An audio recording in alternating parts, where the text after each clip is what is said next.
Hello friends, welcome back to my channel. तो चलिए आज हम लोग मल्टी स्टेप कटिंग करना सीखते हैं। तो सबसे पहले हम लोग कस्टमर को पूरे एप्रोन से बॉडी कवर करेंगे। बॉडी कवर करने के बाद पूरे अच्छे से हेयर में कॉम्ब करेंगे। कॉम्ब करने के बाद हम लोग 2 स्टेप में बाल को डिवाइड करेंगे और 2 स्टेप करने के बाद हम लोग नीचे के लेयर को सबसे पहले इक्वल कटिंग करेंगे। इक्वल कटिंग करने के बाद फिर हम लोग थोड़े थोड़े बालों को लेके हम लोग आगे की ओर से लेके हम लोग कट करेंगे। इस तरह से हम लोग सेक्शन बाय सेक्शन हेयर को लेंगे और लेने के बाद हम लोग कटिंग करेंगे थोड़े थोड़े करके। और फिर जब नीचे के हेयर पूरे हम लोग को कटिंग हो जाएगी तो फिर हम लोग 2 स्टेप में जो हम लोग बालों को डिवाइड किए थे फिर दूसरे स्टेप को फिर हम लोग लेंगे और हम लोग नीचे की हेयर को जितने कटिंग किए थे उसी से फिर हम लोग को गाइडलाइन लेके ऊपर के लेयर को भी इसी तरह कटिंग करना है, सेक्शन बाय सेक्शन। और हम लोग जितनी भी कटिंग करेंगे नीचे की गाइडलाइन हम लोग को इम्पोर्टेंट रहती है, क्योंकि नीचे की गाइडलाइन अगर हम लोग नहीं लेंगे तो ऊपर के हेयर हम लोग को स्टेप्स कटिंग में नहीं आएगा। क्योंकि जब तक गाइडलाइन मेन इम्पोर्टेंट होती है, गाइडलाइन से ही सारे hairs step by step cut होती है। तो इसी तरह से पूरे हेयर में हम लोग 2 स्टेप कटिंग को हम लोग इसी तरह गाइडलाइन लेके कट करेंगे। और जब हम लोग ऊपर की हेयर को जब हम लोग खोलेंगे तो फिर उसमें वाटर स्प्रे करेंगे और ऊपर की हेयर को जब हम लोग कट करेंगे तो फिर हम लोग उससे डायरेक्टली पूरे हेयर को कट करना है।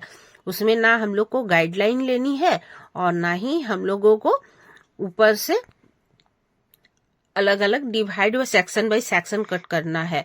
उसे हम लोग डायरेक्ट कटिंग करेंगे। डायरेक्ट कटिंग करने के बाद फिर हम लोग अच्छे से उसे बालों को अच्छे से मिला लेंगे। मिलाने के बाद फिर जो हम लोग चेक करेंगे, चेक करने के बाद कि छोटे बड़े कटिंग, अगर हम लोगों को छोटे बड़े कटिंग है कहीं से तो वो कटिंग को हम लोग इक्वल से कटिंग करेंगे और हल्के हल्के हेयर को लेके हम लोग कट करेंगे।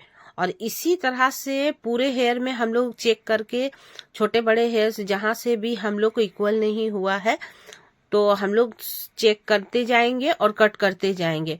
और पूरे हेयर जब पीछे का हेयर हम लोग को पूरा कटिंग हो जाएगी तो फिर हम लोग अच्छे से कॉम्ब करने के बाद फिर हम लोग पूरे सेटिंग बाद में हम लोग को करना है। तो पूरे हेयर जब कट हो जाने के बाद फिर हम लोग आगे के लेयर को कटिंग करेंगे। आगे के लेयर कटिंग करने के लिए हम लोग जब स्टेप उठाते हैं, जब हम लोग 1 स्टेप 2 स्टेप 3 स्टेप उठाते हैं तो सबसे पहले हम लोग आगे की लेयर को ईयर टू ईयर पार्टीशन में हम लोग उसे डिवाइड कर लेते हैं। तो पीछे की कट करने के बाद ही हमेशा आगे की लेयर में कट होती है। तो हम लोग को जब पीछे का कटिंग पूरी कंप्लीट हो जाती है तो हम लोग सेटिंग बाद में करते हैं, फिर हम लोग आगे की ओर जाते हैं। आगे की ओर से फिर हम लोग लेयर कटिंग करते हैं। तो लेयर कटिंग भी सेम हम लोग को पहले हम लोग को कॉम्ब करना है। कॉम्ब करने के बाद आगे से हम लोग step by step layer cutting को करेंगे।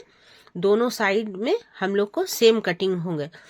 सेम कटिंग होने के बाद फिर हम लोग अच्छे से पूरे हेयर में फिर कॉम्ब करना है। कॉम्ब करने के बाद फिर हम लोग एक बार फिर से वाटर स्प्रे करेंगे। पूरी जब हम लोगों को सेटिंग हो जाएगी तब फिर हम लोग पूरे बालों को अच्छे से कॉम्ब कर लिए। कॉम्ब करने के बाद फिर हम लोग